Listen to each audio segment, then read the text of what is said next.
तर आज आपण इथे गॅसवर परफेक्ट केकचा स्पॉन्ज कसा बनवायचा हे बघणार आहोत। खूप डिटेल्समध्ये सगळ्या गोष्टी सांगितल्या आहेत, सो व्हिडिओ एंडपर्यंत नक्की बघा। तर मी इथे प्रेस्टिन ह्या ब्रँडचं प्रीमिक्स यूज करते आणि मी इथे तुम्हाला हाफ KG केकचा स्पॉन्ज रेडी करून दाखवणार आहे। तर त्यासाठी मी इथे 180 ग्रॅम प्रीमिक्स घेतला आहे।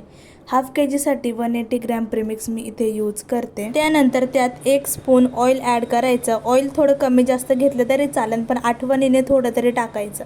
नंतर त्यात वॉटर ॲड करायचं। मी इथे एक मेजरमेंटचा कप ठेवलेला आहे, तुम्ही सुद्धा असं काहीतरी यूज करू शकता, म्हणजे तुम्हाला रोज वॉटर मेजर करून घ्यावं लागणार नाही।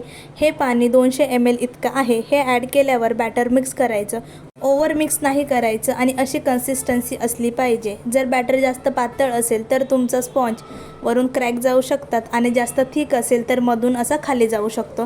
तर अशी कन्सिस्टन्सी असली पाहिजे।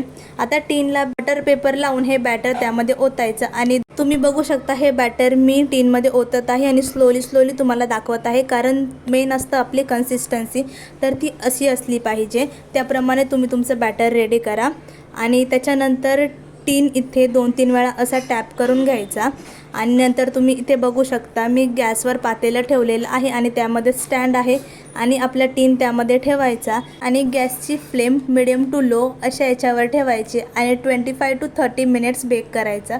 तर तुम्ही इथे बघू शकता आपला स्पॉन्ज एकदम परफेक्ट बेक झालेला आहे। अशी टूथपिक टाकून त्याला बघायचं, ती क्लीन आली पाहिजे। तर मी इथे हा स्पॉन्ज थंड व्हायला ठेवलेला आहे, तो थंड झाल्यावर त्याला काढून घ्यायचं आणि मग तुम्ही बघू शकता। आणि हा इथे मला पायनॅपल फ्लेवरचे सुद्धा 2 केक होते, सो त्याच्यासाठी पण हा मी इथे बेस रेडी केलेला आहे।